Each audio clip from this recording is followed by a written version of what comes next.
दोस्तों नमस्कार। आज के क्लास में आप सभी प्यारे दोस्तों का बहुत बहुत स्वागत है। प्यारे साथियों, आज का क्लास आप सभी के लिए बहुत बहुत इम्पोर्टेंट है, तो आज के क्लास को कोई भी स्टूडेंट मिस करके नहीं जाइएगा, वरना बहुत पछताइएगा। आज के क्लास को आप सभी जो है लास्ट तक देखिएगा, ठीक है, क्योंकि आज के क्लास में मैं आपको बताने वाला हूँ क्लास 12 हिंदी 100 मार्क्स का आपके फाइनल बोर्ड एग्जाम के लिए 30 मोस्ट इंपोर्टेंट ऑब्जेक्टिव क्वेश्चन, ठीक है, जो आपके फाइनल बोर्ड एग्जाम में कई वर्षों से लगातार पूछा गया है और इस साल भी पूछे जाने की बहुत ही संभावना है। तो इसीलिए आप सभी प्यारे स्टूडेंट इस क्लास को लास्ट तक देखने की कोशिश कीजिएगा, ठीक है, और हर एक क्वेश्चन का आंसर कमेंट बॉक्स में देते चलिएगा नंबर के साथ, ठीक है। और चैनल से नहीं जुड़ रहे हैं, चैनल को सब्सक्राइब करके बेल आइकन प्रेस जरूर कर लीजिएगा, और वीडियो पसंद आए तो लाइक करके शेयर कर दीजिएगा, ठीक है। और आपके फाइनल बोर्ड एग्जाम में 80 से 90% मार्क्स दिलाने वाला नोट्स पीडीएफ कोर्स अगर आपको परचेज करना है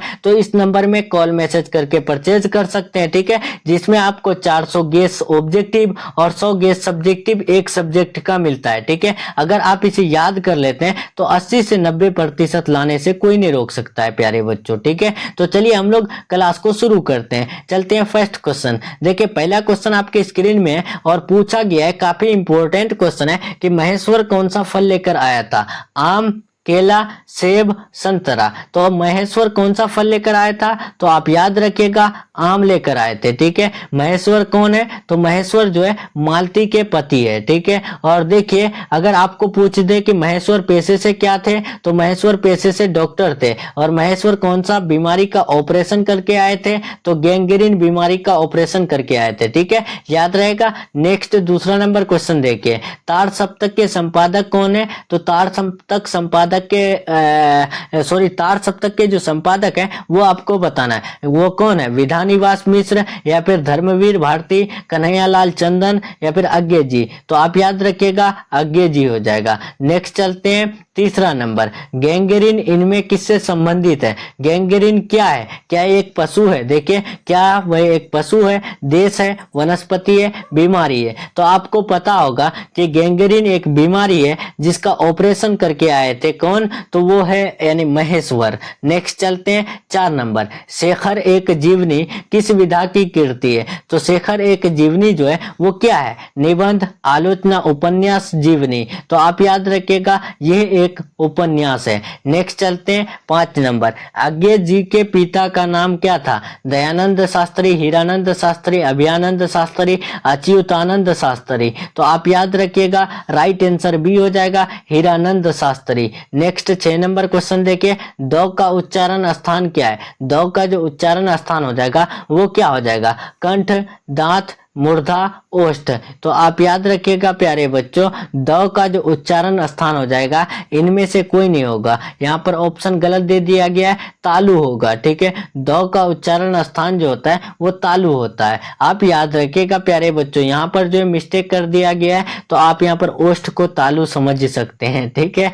नेक्स्ट चलते हैं 7 नंबर, निम्न में शुद्ध शब्द कौन सा है? मतलब कि इनमें से कौन सा शब्द है जो सही लिखा हुआ है? प्रशंसा, परीक्षा, परिणाम, प्रसाद। तो बताइए कौन सा सही है? तो आपको याद रखना है प्रशंसा सही लिखा गया है, लेकिन परीक्षा जो है गलत लिखा गया है, क्योंकि परीक्षा इस प्रकार लिखा जाता है, ठीक है। और परिणाम जो है इस 9 से लिखा जाता है, ठीक है, और प्रसाद इस प्रकार लिखा जाता है। तो आप याद रखिएगा प्यारे बच्चों। नेक्स्ट चलते हैं 8 नंबर, जिससे किसी बात के ना होने का बोध हो उसे क्या कहते हैं? विधिवाचक वाक्य, आज्ञावाचक, निषेधवाचक, संदेहवाचक। तो आप याद रखिएगा उसे हम लोग निषेधवाचक वाक्य कहते हैं, ठीक है। निषेधवाचक वाक्य किसे कहते हैं? जिससे किसी भी बात के ना होने का बोध हो उसे कहते हैं, ठीक है। नेक्स्ट चलते हैं हम लोग 9 नंबर। 9 नंबर क्वेश्चन पूछा गया है कि बूढ़ी दादी का नाम मीना। ये क्वेश्चन गलत है, ठीक है। ये क्वेश्चन जो है 10th का जब हम टाइप कर रहे थे तो वो क्वेश्चन हम इसमें लिख दिए थे गलती से, ठीक है। तो देखिए जिन शब्दों के खंड सार्थक ना हो उन्हें क्या कहते हैं? तो प्यारे बच्चों जिन शब्दों के खंड सार्थक ना हो उसे हम लोग रूड कहते हैं। ठीक है, याद रखिएगा राइट आंसर इसका हो जाएगा ऑप्शन नंबर सी। और 10th का क्वेश्चन जो ये है, बूढ़ी दादी का नाम क्या था, तो आपको पता होगा, अगर 10th में अच्छे से पढ़े हैं तो आपको याद होगा कि ये चैप्टर जो है, यानी कौन सा चैप्टर, ईदगाह कहानी कैसे है, और बूढ़ी दादी का नाम अमीना है। ठीक है, नेक्स्ट देखिए, नापतोल का बोध कराने वाले शब्द को क्या कहते हैं। नापतोल जो वो शब्द कराते हैं तो उसे हम लोग क्या कहते हैं, जातिवाचक, भाववाचक, दर्भवाचक, व्यक्तिवाचक। तो प्यारे बच्चों ये हो जाएगा दर्भवाचक। ठीक है, दर्भवाचक संज्ञा वह संज्ञा है जिसको हम लोग जो है यानी माप या तौल सकते हैं लेकिन गिन नहीं सकते हैं। ठीक है, उसे ही हम लोग दर्भवाचक कहते हैं। नेक्स्ट 11 नंबर देखें, मुसीबत कौन सा लिंग है। मुसीबत जो लिंग है कौन सा, स्त्रीलिंग, पुल्लिंग, उभयलिंग, इनमें से कोई नहीं। तो प्यारे बच्चों आपको पता होगा, अगर हम लोग बोलते हैं, अगर हम मेरे ऊपर अगर मुसीबत आ जाती है तो हम लोग कैसे बोलते हैं कि यानी हमारे ऊपर जो है मुसीबत आ चुकी है। ठीक है, अभी हम जो है प्रेशर में है, अभी जो है बहुत हमारे ऊपर मुसीबत आ चुकी है। ठीक है, तो ऐसे हम लोग बोलते हैं ना, तो राइट आंसर क्या हो जाएगा, स्त्रीलिंग हो जाएगा। नेक्स्ट चलते हैं 12 नंबर, यात्रा शब्द है। यात्रा शब्द क्या होगा, तो स्त्रीलिंग हो जाएगा। ठीक है, इसका राइट आंसर ए हो जाएगा। नेक्स्ट 13 देखे, कौन सा शब्द एक वचन नहीं है। इनमें से कौन सा शब्द है जो एक वचन नहीं है, जनसमूह, प्रजा, लोग, छात्र, सेना। तो आप याद रखिएगा लोग जो है ये एक बहुवचन है, एक वचन नहीं है। राइट आंसर सी हो जाएगा। नेक्स्ट चलते हैं 14 नंबर, देखिए वह कुल्हाड़ी से वृक्ष काटता है कारक है। तो वह कुल्हाड़ी से, ठीक है, से किसका चिन्ह है, तो ये करण का है। ठीक है, और कर्ता का क्या होता है, कर्ता का ने होता है। संप्रदान का के लिए होता है। ठीक है, और अपादान के लिए, अपादान का क्या होता है, तो अपादान का में या पर होता है। ठीक है, आप याद रखिएगा, कर्ता ने कर्म को करण से, संप्रदान के लिए अपादान में पर। ठीक है, नेक्स्ट चलते हैं 15 नंबर, मुझे भी छात्रवृत्ति मिलती थी सर्वनाम है। देखिए मुझे भी छात्रवृत्ति मिलती थी, तो ये कौन सा सर्वनाम है, पुरुषवाचक, निजवाचक, निश्चयवाचक, प्रश्नवाचक।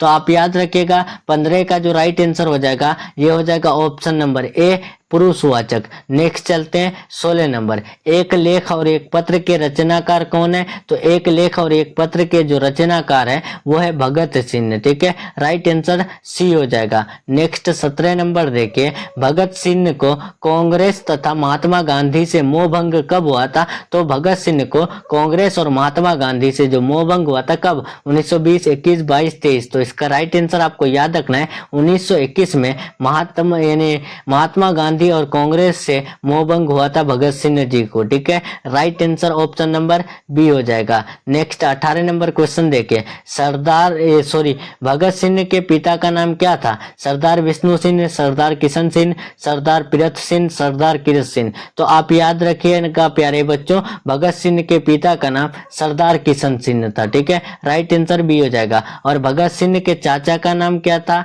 तो भगत सिंह के चाचा का नाम अजीत सिंह था। ठीक है, और भगत सिंह कब शहीद हुए थे, तो 23 मार्च 1931 को। ठीक है, 23 मार्च 1931 को जो है भगत सिंह शहीद हो गए थे। नेक्स्ट चलते हैं 19 नंबर, देखिए भगत सिंह का पूरा परिवार क्या था। प्यारे बच्चों भगत सिंह का जो पूरा परिवार होल फैमिली था क्या, व्यापारी, नौकरी पैसा वाला, या फिर जो है स्वाधीनता सेनानी, या फिर जो वैज्ञानिक। तो प्यारे बच्चों आप याद रखिएगा भगत सिंह का पूरा परिवार स्वाधीनता सेनानी थे। नेक्स्ट 20 नंबर क्वेश्चन देखिए, अंग्रेज ठेकेदारों ने किस चीज की खेती का विस्तार किया, तो वो जो है नील की खेती का विस्तार किया। नेक्स्ट चलते हैं 21 नंबर, देखिए यहाँ पर पूछा गया है कि घुटने टेक देना मुहावरे का अर्थ होता है विवाह करना, याद रखना, हार मानना, कायर होना। तो इसका राइट आंसर हो जाएगा हार मानना। ठीक है, हम लोग जो है किसी को बोलते हैं ना कि उसने जो है घुटने टेक दिए, मतलब कि वो जो है हार मान लिए। नेक्स्ट देखिए 22 नंबर,